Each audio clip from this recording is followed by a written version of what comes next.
नमस्ते, मैं अलका ठाकुर हूँ और आप सभी का अलका मेडिकल क्लासेस में स्वागत है। तो आज हम बात करने वाले हैं कि आयरन की कमी को हम कैसे पूरा करेंगे। बॉडी में आयरन की कमी कब होती है, हम कब समझेंगे कि हमारे बॉडी में आयरन की कमी है।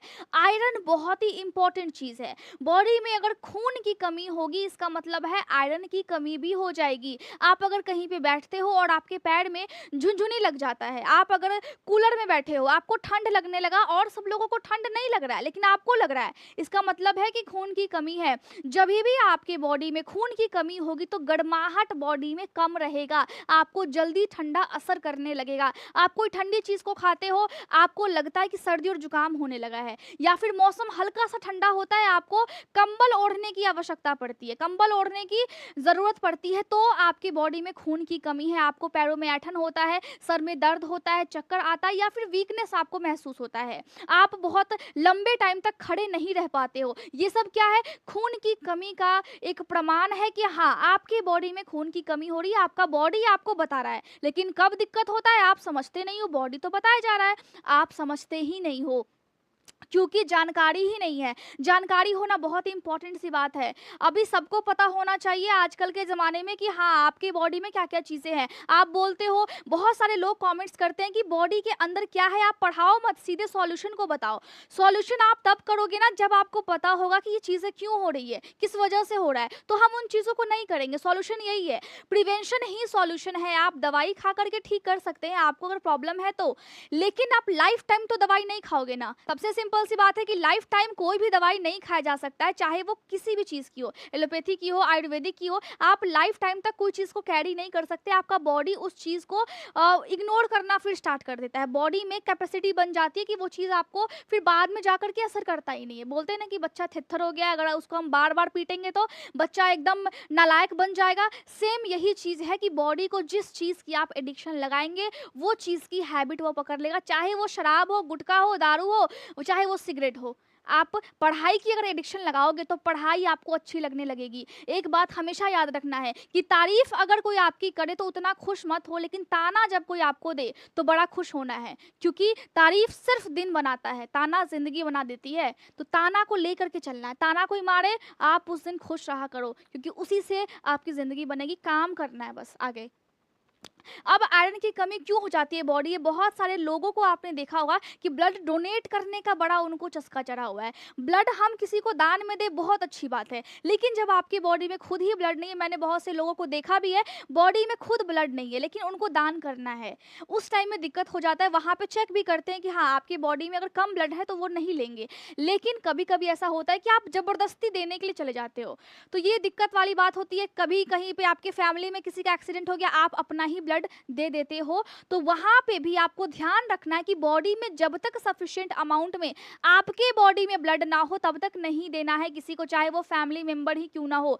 ब्लड वैसे भी वो हॉस्पिटल वाले लेंगे नहीं आपसे, लेकिन तभी भी जबरदस्ती नहीं करना है, उनको नहीं बोलना है। आपको थोड़ा सा दिमाग होना चाहिए, उनको परेशान नहीं करना है, ठीक है। तो जब भी ब्लड आप किसी को देते हो तभी भी खून की कमी हो जाती है, आयंस की कमी हो जाती है बॉडी में, ठीक है। अब आपके बॉडी में जो आयंस होते हैं वो आपके मसल्स में भी होते हैं, मांसपेशियों में भी होते हैं बहुत सारे, ठीक है। साथ में अगर हम देखें तो आपके ब्लड में क्या होता है, हीमोग्लोबिन होता है, और हीमोग्लोबिन में भी आपके आयंस होते हैं। आयंस को प्रोटीन कैरी करके आपके बोन मैरो तक पहुंचाती है। बोन मैरो कहाँ पे होता है?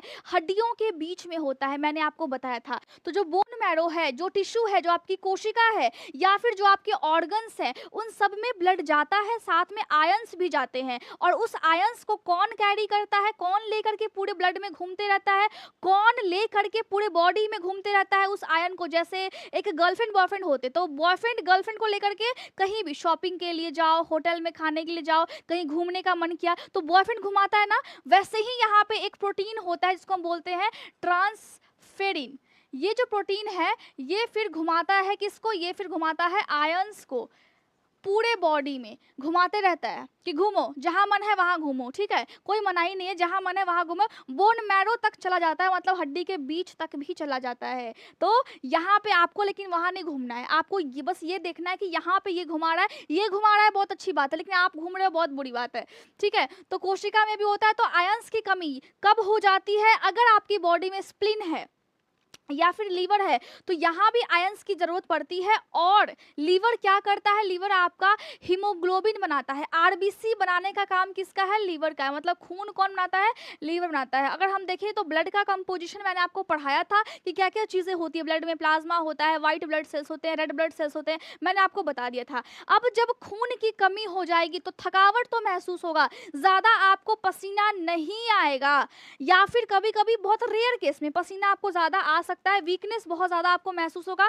जब भी आपको आयरन की कमी होगी तो आपके बच्चे की डेवलपमेंट सही से नहीं होगी। क्यों नहीं होगा, क्योंकि एक गर्भवती महिला को आयंस की बहुत ही ज्यादा आवश्यकता होती है, बॉडी में बच्चे का विकास सही से हो और उसकी बॉडी को न्यूट्रिशन सही से मिले, औरत को भी और उसके बच्चे को भी। उस टाइम में आयंस की बहुत ही ज्यादा डिमांड होती है बॉडी में। और जब भी हम एक्सरसाइज करते हैं उस टाइम में भी आयंस की बहुत ही ज्यादा डिमांड होती है। अब ये जो आयरन है, हिंदी में आयरन बोलेंगे और अंग्रेजी में हम आयंस बोलते हैं, उच्चारण का बस डिफरेंस है।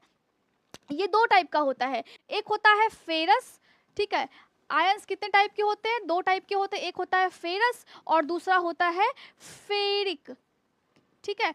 अब ये जो फेरस वाला है वो जल्दी से पच जाता है, जल्दी से आपकी बॉडी में डाइजेस्ट हो जाएगा, जल्दी से आपकी बॉडी में पच जाएगा। लेकिन ये जो फेरिक वाला होता है इसको पचने के लिए चाहिए विटामिन सी और विटामिन ई। इसीलिए कहा जाता है कि विटामिन सी भी आपके बॉडी के लिए बड़ा लाभदायक है, ये आपकी बॉडी के लिए बहुत ही ज़्यादा इंपॉर्टेंट है। विटामिन ई भी आपके बॉडी के लिए बहुत ही ज़्यादा इंपॉर्टेंट है। मैंने आपको बताया था कि विटामिन ई क्यों महत्वपूर्ण है, विटामिन ई की कैप्सूल से क्या हो जाएगा। अब देखिए, हर चीज का एक तरीका होता है, आपको पढ़ना है, आपको समझना है। मैंने हमेशा आपको बताया है कि जो चीज आपको लगती है कि टफ है उस चीज को आप थोड़ा थोड़ा करके पढ़ो, पढ़ने की आदत तो डालो, अच्छा लगने लगेगा। ये लाइन उतना भी बुरा नहीं जितना आप सोचते हो, इतना भी आसान नहीं है लेकिन उतना भी हार्ड भी नहीं है। कोई चीज इम्पॉसिबल तो है नहीं, अगर मुझे पता है तो आपको भी पता हो जाएगा। अब यहाँ पे विटामिन सी है, विटामिन ई है। विटामिन सी और विटामिन ई क्यों चाहिए, क्योंकि आपकी बॉडी में आयरन का जो कौन सा टाइप है, फेरिक वाला टाइप है, इसको पचने के लिए चाहिए आपको विटामिन सी और विटामिन ई। अब ये जो विटामिन सी और विटामिन ई है और आयरन है, ये सबसे ज्यादा कहाँ पे पचता है, इसकी जो पचने की क्षमता है या फिर कितना पचे हमारे बॉडी में, कौन कंट्रोल करके रखती है, आपकी छोटी आंत कंट्रोल करके रखती है, ठीक है। फेरेटिन होता है, वो छोटी आंत में क्या होता है, छोटी आंत में आपका पाया जाता है फेरेटिन, वो कंट्रोल करके रखता है। ये एक प्रोटीन होता है जो कि आपके आंतों में रहता है और कंट्रोल करके रखता है कि हाँ, इससे ज्यादा अब आयरन आपके बॉडी में नहीं आएगा। आयरन्स जब बॉडी में ज्यादा होते हैं तो हड्डियां कमजोर होने लगती है। किसके बॉडी में ज्यादा आयरन होगा, जो लोग ज्यादा रेड मीट खाते हैं उनके बॉडी में आयरन बहुत ही ज्यादा हो जाती है। आउट ऑफ इंडिया के बाहर जितने भी लोग हैं ज्यादा जो रेड मीट खाते हैं उनके बॉडी में आयरन्स की बहुत ही ज्यादा मात्रा हो जाती है, जिससे उनको हार्ट अटैक और उनके हार्ट में प्रॉब्लम, हार्ट स्ट्रोक या फिर आपके आर्टरीज में प्रॉब्लम शुरू हो जाता है। तो आयरन ज्यादा भी नहीं खाना है और आयरन कम भी नहीं खाना है। कम होगा तो खून की कमी होगी, या फिर कभी कभी बच्चे में डिफॉर्मिटी हो जाती है, बच्चे का पेट निकला हुआ रहता है, न्यूट्रिशन की कमी हो जाएगी, वहां पे न्यूट्रिशन डिफिशियंसी हो जाएगा। जब पेट निकला रहेगा और हाथ और पैर सूखे हुए रहेंगे, बच्चा सही से डेवलप नहीं होगा, उसका ब्रेन सही से काम नहीं करेगा। इसीलिए बोला जाता है कि जब भी कोई लेडी अगर प्रेग्नेंट है तो उस टाइम में उसको आयरन की टैबलेट गवर्नमेंट देती है, हर पीएचसी पे वहां पे टैबलेट अवेलेबल करवाती है, ताकि उसको सही से एजुकेशन भी दिया जाए आशा के द्वारा और सही से उसको टैबलेट भी दिया जाए अगर वो खाना पीना नहीं खाती है तो। लेकिन कितने लोग ये सुनते हैं, कितने लोग ये समझते हैं, इसीलिए अभियान चलाया जाता है, प्रेग्नेंट महिलाओं को एजुकेशन भी दी जाती है आशा कार्यकर्ताओं के द्वारा, ठीक है। तो यहाँ पे हम कहाँ पे थे कि आयरन बॉडी में दो तरीके से होता है, आयरन बहुत ही ज़्यादा इंपॉर्टेंट है। अब यहाँ पे और चीज़ है कि जब भी एक औरत दूध पिलाएगी, देखिए माँ है, ये कितनी ज़्यादा सुंदर लग रही है, कितनी सुंदर सुशील औरत है, ये अपने बच्चों को दूध पिला रही है ना। तो जब अपने बच्चे को कोई ब्रेस्ट फीडिंग करवाता है तो आपकी बॉडी में भी आयरन होना चाहिए। इतनी सुंदर सीरत है, इतनी सुंदर इनकी मूर्त है, सिर्फ पैर छूने से ही शुभ मुहूर्त बन जाता है। अगर माँ का सिर्फ पैर छू ले और काम के लिए बाहर जाए तो शुभ मुहूर्त बन जाता है, वो आपके लिए लकी डे है। आप सोचो, आप समझो। इसीलिए माँ का अपमान बिल्कुल भी नहीं करना है, किसी भी माँ का नहीं करना, चाहे वो अपनी माँ हो या फिर किसी और की माँ हो। माँ माँ होती है तो बहुत ही प्यार से आपको पालती है, बड़े होकर के फिर आप उनको अच्छे से रखें, अच्छे से आप उनको खुशी दें, यही उनके लिए बहुत ही बड़ा चीज़ होता है। तो यहाँ पे अगर कोई लेडी ब्रेस्ट को फीड करवाती है, ब्रेस्ट फीडिंग करवाती है, दूध पिलाने को हम क्या बोलते हैं? ब्रेस्ट फीडिंग बोलते हैं। एक-एक बात मैं आपको बताती हूँ ताकि आपको समझ में आ जाए। उस टाइम में भी बच्चे को भी आयरन चाहिए, दूध से बच्चे को आयरन मिलता है, इसीलिए आपको बॉडी में आयरन होना इम्पोर्टेंट है। आपको बॉडी में आयरन होना पर चाहिए। जब हम एक्सरसाइज करते हैं तो हमारे बॉडी में आयरन और ऑक्सीजन की मात्रा बहुत ही ज़्यादा लगती है, खपत बहुत ज़्यादा होता है, तो आपकी बॉडी में आयरन होना चाहिए। अब क्या खाएं ऐसा? कभी कभी ऐसा होता है कि अगर आयरन की ज़्यादा आपके बॉडी में मात्रा हो जाएगी तो आपका डाइजेस्टिव सिस्टम फिर डिस्टर्ब होने लगेगा, आपका यूरिन में आयरन आ सकता है, पेशाब में आपको आयरन की मात्रा आपको दिख सकती है जब आप जाँच करवाएंगे तब, या फिर पसीने में आपको आयरन दिख सकता है। तो ज़्यादा आयरन आपको नहीं खाना, ज़्यादा रेड मीट आपको नहीं खाना है। आयरन किस लिए हम लेते हैं? आयरन क्यों हम ले? क्योंकि हमारे बॉडी में आयरन क्या करती है? हमारे ब्लड को बनने में सहायता करती है, हमारे बॉडी में एनर्जी देती है। हमारे बॉडी में जो भी रेड ब्लड सेल्स होते हैं उसके साथ जो प्रोटीन है वो रेड ब्लड सेल्स को सपोर्ट करता है ना। आयरन क्या करता है? आयरन की वजह से ऑक्सीजन बॉडी में फिर कैरी होता है, तो ऑक्सीजन की जो मात्रा है वो भी खपत होती है जब हम काम करते हैं, एक्सरसाइज करते हैं, व्यायाम करते हैं, उन सभी चीज़ों के लिए आयरन की आवश्यकता होती है। बोन मैरो में खून बने इसके लिए भी आयरन की आवश्यकता होती है। तो स्पेशली हमने क्या खाना है?